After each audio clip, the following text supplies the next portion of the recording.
Welcome back to another Classic Sundays. I'm Sheila, and today I'm going to show you a 1977 Clenet Series 1 Roadster. This is equipped with a V8 and it is a first generation Clenet.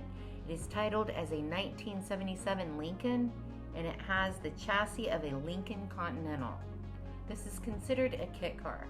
Now, if you're a fellow car lover, then you love all cars. This is a beautiful car. They put a lot of work, a lot of time, and seeing this drive down the road is absolutely gorgeous.